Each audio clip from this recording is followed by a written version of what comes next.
A WWE departure has been confirmed after 15 years with the company. This guy is no longer with the company. Also, we're going to talk about the first look at the All In stage, and there's a couple details that I thought was kind of interesting that I'd like to talk about. And Ricky Saints explains how he joined WWE. Let's talk about it. And as always, if you guys want more videos like this, don't forget to click that subscribe button. This way you never miss a video on the channel. We're going to keep you guys updated along the way every single day with whatever's happening in professional wrestling. So let's talk about Ricky Saints. You know, there was a lot of talk about Ricky Saints plotting and trying to leave AEW to go to WWE. A lot of people thought that he had this really good articulated plan that was very methodical with everything he was doing. And that doesn't appear to actually be the case.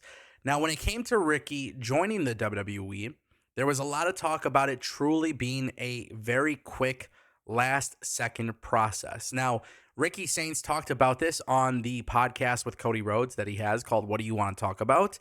And he basically said, Triple H calls him. He just got off a flight to Seattle, and he called me, and I was just like, I obviously didn't know the number. And it didn't say Stamford, Connecticut or anything. And I just asked, who is this? And I always answer it. Even if it's unknown, I'll always answer. And he says very quickly that Triple H calls him. I'm getting off the flight and I could barely hear him. The airport's so loud and he asked me, hey, would you want to come in? And we're interested.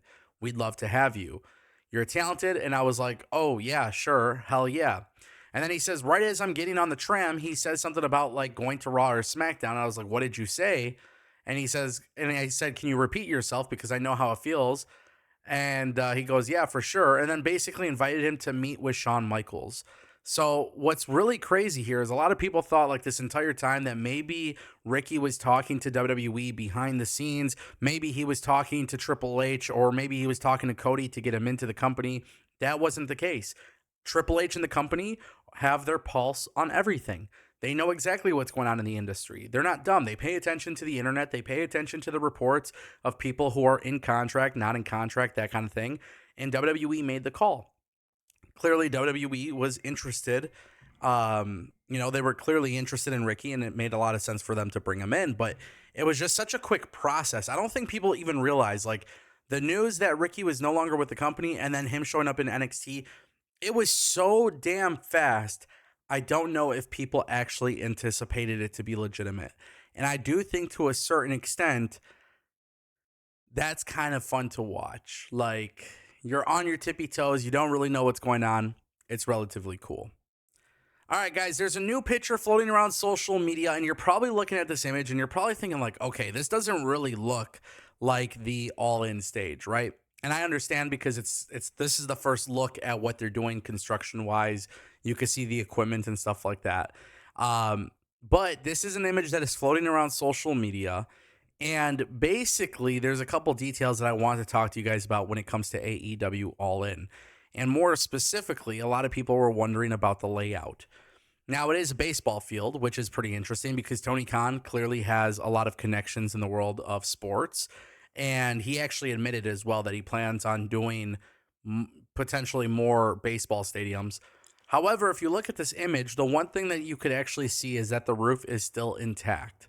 Now, if you look at this image and you see that the roof is still intact, you might be wondering, is the roof coming off for the event?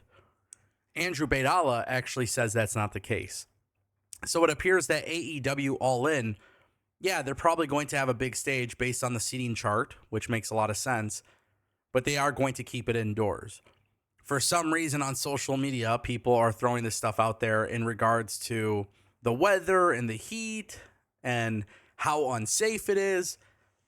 AEW is keeping the roof intact. That kind of alleviates those concerns. With AEW doing a relatively bigger stage, I'm not expecting anything of WrestleMania-esque, but being that it's a baseball stadium, I think they're going to have a relatively cool layout. And that's what I want to talk about.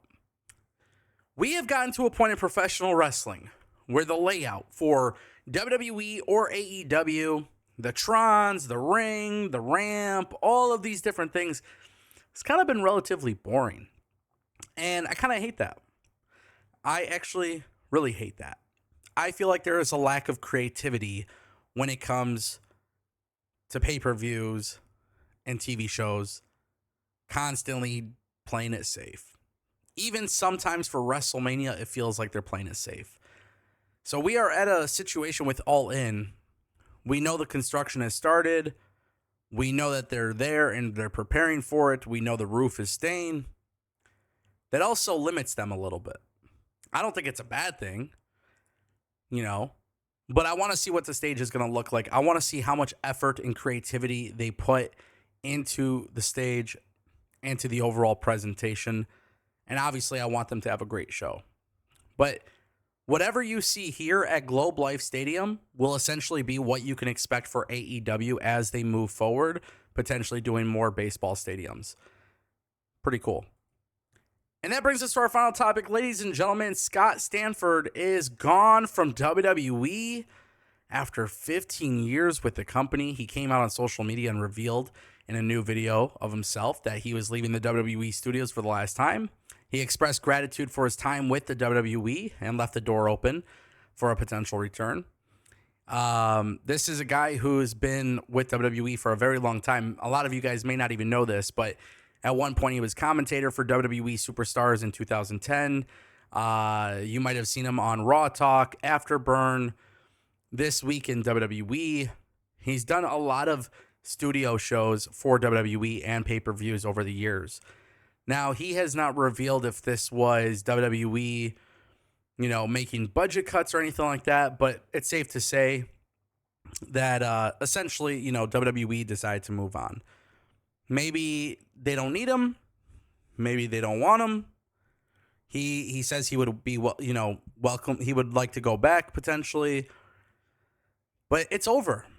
This is not like some massive departure. This is not some massive deal. Scott Stanford was cool to watch. I like when you have guys like this come in and kind of he's like got that news anchor feel that brings it to a wrestling show. And when you do Raw Talk or when you do, This Week in WWE or WWE Bottom Line, which was initially what he did, that was the recap show for Raw, I thought it was cool stuff. Now, the reason why I even bring this up, though, is has anybody noticed? Has anybody actually noticed what's going on here? The bump, no longer a thing. WWE kickoff shows and panels have changed significantly. Kayla Braxton, another broadcaster for WWE, gone from the company. Members of the bump are gone from the company. Some of them are even working for AEW and doing content for AEW. WWE clearly has a huge shift, and it's going to be interesting to see how it plays out. Ladies and gentlemen, that's the Ango Show.